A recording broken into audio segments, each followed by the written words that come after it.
Selamat datang di channel pembelajaran pedagogik untuk materi soal P3K Guru tahun 2021. Hari ini kita akan mempelajari tentang 4 teori belajar yang sering muncul di soal pedagogik keguruan. Selamat belajar dan dukung terus channel ini dengan cara subscribe dan like jika Anda menyukai video ini. 4 teori belajar pedagogik. 1. Teori behaviorisme. 2. Teori kognitivisme. 3. Teori humanistik. 4. Teori konstruktivisme.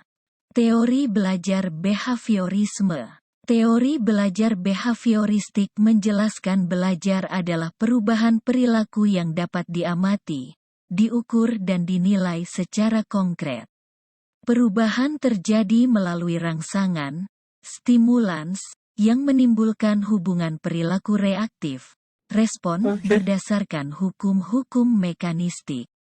Stimulans tidak lain adalah lingkungan belajar anak, baik yang internal maupun eksternal yang menjadi penyebab belajar. Teori belajar behaviorisme. Sedangkan respons adalah akibat atau dampak, berupa reaksi fisik terhadap stimulans. Kata kuncinya adalah rangsangan, stimulus, dan perilaku reaktif, respon. Teori belajar kognitivisme. Menurut teori kognitivisme, belajar adalah perubahan persepsi dan pemahaman.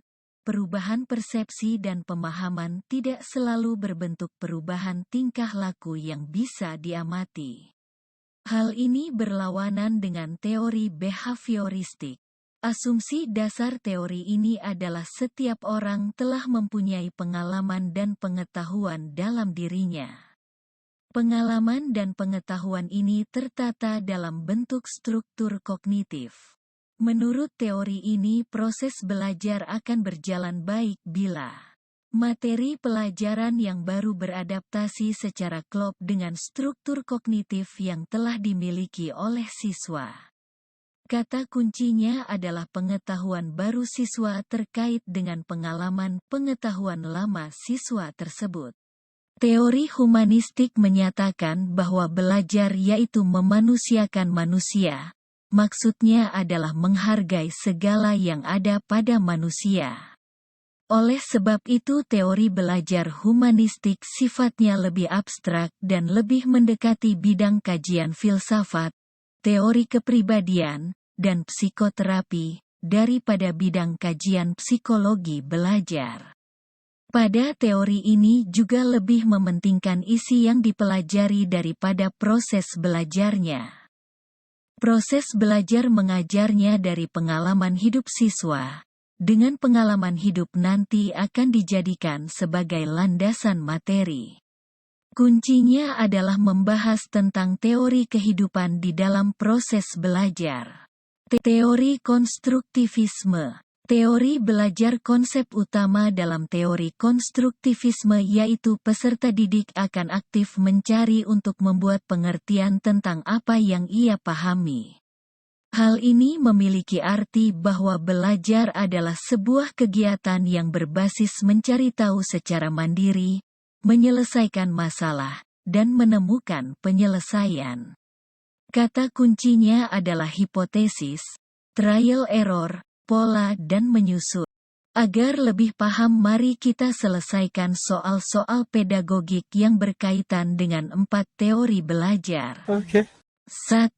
Sebuah teori belajar secara filosofis tentang perubahan tingkah laku sebagai hasil dari pengalaman merupakan teori belajar. A. Behaviorisme. B. Kognitivisme. C. Konstruktivisme. D. Afektivisme. Jawabannya adalah A. Behaviorisme. 2. Belajar dalam perspektif konstruktivisme lebih menekankan kepada A. Hasil. B. Pembelajaran. C. Nilai. D. Proses. Jawabannya adalah D. Proses. 3. Sebuah teori belajar secara filosofis tentang perspektif bahwa para peserta didik memproses informasi dan pelajaran melalui upaya mengorganisir, menyimpan, dan kemudian menemukan hubungan antara pengetahuan yang baru dengan pengetahuan yang telah ada merupakan teori belajar. A. Behaviorisme. B. Kognitivisme. C. Konstruktivisme. D. Afektivisme. Jawabannya adalah B. Kognitivisme. 4. Teori ini memandang belajar sebagai hasil dari pembentukan hubungan antara rangsangan dari luar, stimulus dan balasan dari siswa, response, yang dapat diamati. Semakin sering hubungan, bond, antara rangsangan dan balasan terjadi, maka akan semakin kuatlah hubungan keduanya. Teori ini menjelaskan tentang teori A. Behaviorisme. B. Humanistik. C. Sibernetik. D. Konstruktivisme. Jawabannya adalah A. Humanistik.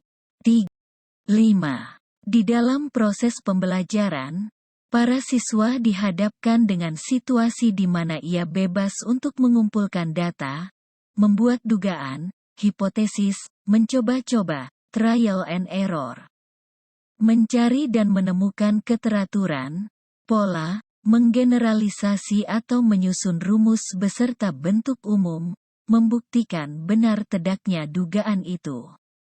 Hal ini merupakan penerapan teori belajar. A. Sibernetik. B.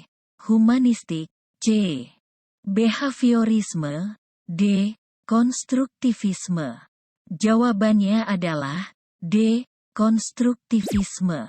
6. Peranan guru dalam pembelajaran adalah sebagai fasilitator, motivator, dan memberikan kesadaran mengenai makna kehidupan pada siswa. Teori belajar ini berusaha memahami perilaku belajar dari sudut pandang pelakunya bukan dari sudut pandang pengamatnya. Teori belajar ini adalah A. Behaviorisme. B. Humanisme. C. Sibernetik. D. Konstruktivisme. Jawabannya adalah B. Behaviorisme. 5. Amin. Terima kasih telah mengikuti video ini sampai akhir. Semoga dimudahkan dan diluluskan tahun ini. Amin, amin ya robbal alamin.